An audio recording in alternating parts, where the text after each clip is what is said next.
अध्याय। इंद्र पर ब्रह्म हत्या का आक्रमण और भगवान विष्णु द्वारा उनकी रक्षा। सुखदेव जी बोले, हे राजन, वृत्रासुर के मारे जाने पर तीनों लोकों में आनंद छा गया और सबका मानसिक संताप मिट गया, किंतु इंद्र का कलेश निवृत्त नहीं हुआ। कारण त्वष्टा के पुत्र विश्वरूप को मारकर इंद्र को जो ब्रह्म हत्या लगी थी, उस पाप को तो 4 स्थानों में विभक्त कर वे किसी प्रकार पाप मुक्त हो गए थे। वृत्रासुर का वध करने पर पुण्य ब्रह्म हत्या ने उन पर आक्रमण किया।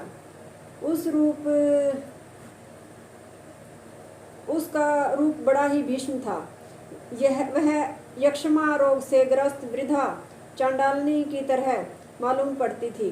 उसका जर्जर शरीर कांपता था, तन की साड़ी रुधिर से लथपथ थी एवं श्वास और शरीर की दुर्गंध से सारा मार्ग गंधा रहा था। उसके श्वेत केस बिखरे हुए थे। उसने इंद्र को ललकारते हुए कहा, अरे ब्रह्मघातिन, कहाँ जा रहा है? खड़ा रह। यह कहकर वह इंद्र के पीछे बड़े वेग से दौड़ी। देवराज इंद्र उसे देखकर कांप उठे और बड़ी तेजी से आकाश, पाताल एवं दिशा विदिशाओं में भागते फिरे। ब्रह्म हत्या ने उनका पीछा नहीं छोड़ा। जब इंद्र को कहीं त्राण नहीं मिला, तब वे मारे भय से ईशान कोण स्थित मानसरोवर में जा घुसे। वहां कमलदंड के सूत्र में बिना कुछ खाए पिए 1000 वर्ष तक छिपे रहे। उन्हें सदा चिंता लगी रहती थी कि इस ब्रह्म हत्या से किस प्रकार मुझे छुटकारा मिले। जल के भीतर देवताओं के दूत अग्नि भी उनको कोई भोग्य वस्तु नहीं पहुंचा सकते थे। इंद्र जब तक वहां रहे, तब तक स्वर्ग का पालन राजा नहुस ने विद्या, तप और योग बल के प्रभाव से किया। इस संदर्भ में एक छोटी सी कथा है। स्वर्ग का शासन करते हुए राजा नहुस ने ऐश्वर्य के मद से अंधे होकर एक दिन इंद्राणी से कहा, देवी, इस समय मैं इंद्र हूँ, अतः तुम मेरा वामांग अलंकृत करो। इंद्राणी ने दुखित होकर यह वृत्तांत बृहस्पति से कहा। बृहस्पति ने इंद्राणी को आश्वासन देते हुए कहा, देवी, तुम घबराओ नहीं। तुम नहुस से कहो कि यदि आप ब्राह्मणों को पालकी में जोतकर उसमें बैठकर मेरे पास आवे तो मैं आपकी सेवा स्वीकार करूंगी। नहुस ने यह शर्त स्वीकार ली।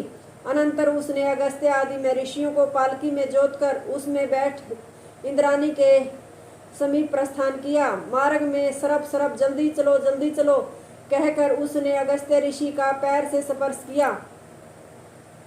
अगस्त्य ने कुपित होकर उसे श्राप दिया, अरे दुष्ट, तू सरप कहता है, अतः अजगर सरप ही हो जा। इस प्रकार इंद्राणी ने कौशल से राजा नहुस को तिर्यक योनि में डलवा दिया।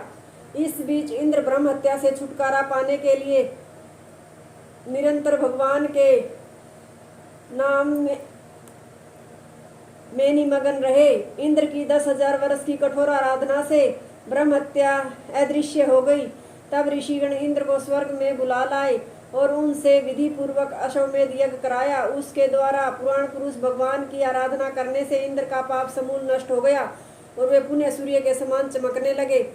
सब और आनंद छा गया और इंद्र पूर्ववत स्वर्ग का शासन करने लगे। हे राजन, इंद्र संबंधी यह आख्यान समस्त पापों का नाश करने वाला, धन, यश तथा आयु की वृद्धि करने वाला है। जो मनुष्य श्रद्धा और भक्ति से इस आख्यान का सर्वदा अथवा परव पर श्रवण करता है, उसकी संपूर्ण मनोकामनाएं पूर्ण हो जाती हैं और वह शत्रुओं पर विजय प्राप्त करता है।